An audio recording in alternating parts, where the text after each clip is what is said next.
This here is the new Apple Pencil Pro, which Apple released alongside their new iPad Pros and iPad Airs. In this video, I'm just going to be sharing with you everything you need to know about getting the Apple Pencil Pro, all the new features, and just my thought after a while of using it. I really like the new boxes that the Apple Pencil Pro comes in. I know a lot of people think this is a stupid thing to be excited about, and it's just like the packaging, but it just makes it so distinctly different from, say, like the second gen Apple Pencil. It just makes it its own unique thing. So I really appreciate this. I think you get like 5 or 6 different variations of boxes for this.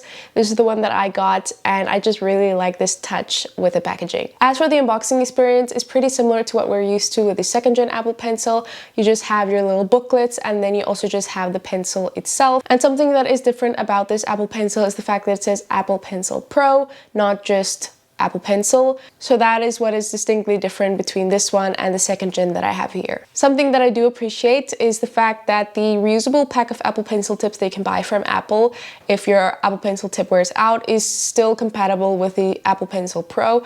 I was scared that they were gonna have their own pack because I still have like 2 left that I bought like so long ago from that pack. I have like 2 left, so I can still use those on my new Apple Pencil Pro in case this one wears out after time. It's just nice to see because we all know sometimes Apple changes things and then the older things are not compatible anymore. So I do appreciate this. I did want to let you guys know that so far from what I've seen from other creators, Apple Pencil grips and covers that were compatible with the second gen Apple Pencil does seem to still work on the Apple Pencil Pro and fit on the Apple Pencil Pro. Whether or not the squeeze feature is going to be impacted by those grips and cases, I'm not sure. If you have like an entire cover for your Apple Pencil and maybe it's like a hard cover, not just like a silicone cover, you might not be able to activate the squeeze feature. But like I said, this is just what I'm guessing, but I will try to find a grip to test this out and I'll let you guys know in my full review.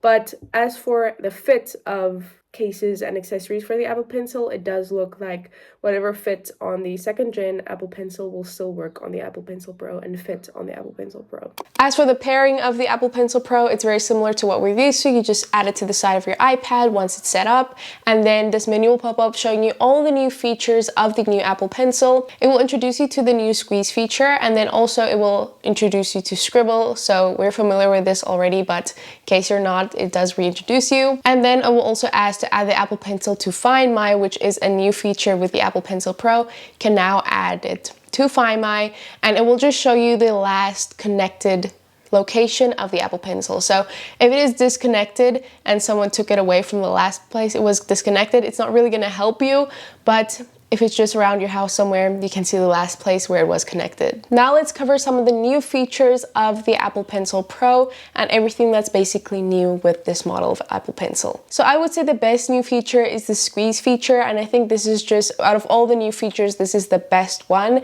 and it's just really helpful. So now, squeezing the barrel of the Apple Pencil Pro, it will bring up the toolbar in whatever apps support this feature. So for instance, in Apple Notes, it will bring up your toolbar with all your pens and colors and things like that. This is just really helpful if you want to quickly switch between different tools. Goodnotes has already brought out their update for this as well, so now when you squeeze the barrel of your Apple Pencil in Goodnotes, it will also bring up their toolbar and you can quickly switch between tools and colors and things like that. I've only been using the Apple Pencil Pro for about a week, and I haven't been using it a lot just because I've been waiting to get my screen protectors and things in. But in the time that I've been testing out the new Apple Pencil Pro, I've really been enjoying this feature. I think it's going to add a lot, especially when more apps start to integrate this feature into their apps. I think this is going to be very powerful and very helpful. But I will be doing a full review after like a month or so of using the iPad, and in that review I will let you guys know my thoughts on the Apple Pencil Pro, if I think it's like actually such a big difference from, say, the second gen, because the biggest new feature really is the barrel roll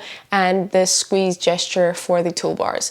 So I'll let you guys know if this is something that really is a great feature that maybe you would consider getting the newer iPad with a new Apple Pencil. Then the next feature is barrel roll. So this is because Apple introduced a new gyroscope into the Apple Pencil. So now when you rotate your Apple Pencil, then the shape of that tool, like your pen, will also rotate with the Apple Pencil, which I think this is really nice. I don't know how this would personally affect me, but I know for like artists and things, I'm sure this will be great once Procreate integrates and brings an update for all the new features of the Apple Pencil Pro. I think this is going to be really helpful. I'm still curious to see how this will affect day-to-day use, maybe just like in GoodNotes or things like that, if I'm going to really use this feature a lot or not. But I'm sure, again, once apps start to integrate this into their apps, then it could become a useful feature just depending on the apps that you use and if this feature is going to be integrated into those apps. Another feature which is so great, which I wish was in more apps just because it's such a cool touch, which is only now in Apple Notes, I believe, is the fact that you can see the shadow of whatever tool you're using. So when you're using the eraser tool, it will create an artificial shadow that looks like that tool. The same goes for like the pencil tool or the fountain pen tool. It will look like the shadow of that tool that you're using. Again, I wish this was something that was introduced to like maybe GoodNotes or things like that, but this is just so great. And I know it's like a very small feature. This is not like something that would make you want to buy the new Apple Pencil Pro, but just seeing it is so amazing. I mean, how do you program something like that into an app? It's just amazing. So I really just liked that touch within Notes. It's just so cool to see. Now we do have a few new settings within the Apple Pencil settings. So here you can see you can go into the squeeze settings and adjust it to do different things. So here we have a list of like show color palette, switch between current tool and eraser. They have a few here that you can choose from, and one which is really cool is that you can run a shortcut. This is just going to make it very powerful because in shortcuts you can do so much. Obviously you can use it to just like open an app or open a certain GoodNotes document, but people have done really impressive things with shortcuts, and being able to just activate one of those shortcuts with the press of an Apple Pencil is really nice. But I believe I'm just gonna stick with using it as bringing up my toolbar, but this is just really cool that you can customize this to your liking. And also something that I'm glad that they included is the fact that you can adjust the sensitivity of the squeeze gesture, just because if you hold your Apple Pencil very tightly, you might accidentally maybe trigger it or something, so you can adjust how sensitive that squeeze is to activate when you're squeezing your Apple Pencil. Obviously you can still adjust the double tap settings and what that does. That's always been there. And now we also have these little toggles with effects which you can turn off or on. So hover is something that's not new with the Apple Pencil Pro. This is something new to me because I had the M1 iPad Pro which didn't have this feature yet, so this has been really fun for me to just test out. But hover is an option you can turn off or on. You can turn off or on tool preview, shadow, or even haptics. Haptics is that little feeling that you get in the pencil when you're doing the squeeze feature, or when you're double tapping and it switches between different tools, you will feel like a little vibration or something, so you can turn that off, but that really just makes it so much more immersive when using the Apple Pencil Pro. So that's something that I also have been enjoying a lot, is the fact that we now have haptic feedback on the Apple Pencil Pro. It just, like I said, it makes it more immersive. But that's all the new settings that you can now change and play around with for the new Apple Pencil Pro. As for my thoughts on using the Apple Pencil Pro for the little while that I've had it, like I said, I haven't been using it a lot. I've been waiting for a screen protector, but so far I have been enjoying these features, and I think they are really nice to have on the new Apple Pencil. I do think it's a bummer that the second gen Apple Pencil isn't compatible with the new iPad Pros and Airs, just because it's going to be an extra $130 that you're going to have to spend, which you maybe wouldn't have had to if you could have used the second gen Apple Pencil on the newer devices. But with that being said, I do still think these features that were added to the new Apple Pencil Pro are really helpful.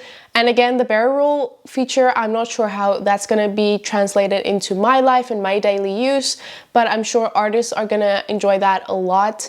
And we'll see in the future, I guess with future reviews from other people, how this has been incorporated into their lives and their workflows. So is the Apple Pencil Pro a reason to upgrade to the new iPads? I would say no. If you're really wanting to upgrade to the new iPad Pros and sell maybe like your old iPad, I don't think you'll regret it, but the Apple Pencil Pro is definitely not the reason to upgrade to the new iPads, unless, like I said, you're like an artist and these tools are gonna really improve your workflow and how you do your illustrations or whatever you're doing. But just as maybe like for digital planning and things like that, the Apple Pencil Pro really isn't a reason to have to upgrade to the new iPads. But yeah, that is my thoughts so far on the new Apple Pencil Pro. Let me know in the comments if you have any questions or things you would like to see about the new iPads or the new Apple Pencil Pro, what you'd like to see in my videos about that, and maybe for the future review, what are topics that you want me to touch on in the future review that's gonna come. But yeah, those were my thoughts on the new Apple Pencil Pro. I hope you guys enjoyed, and I'll see you guys next time. Bye.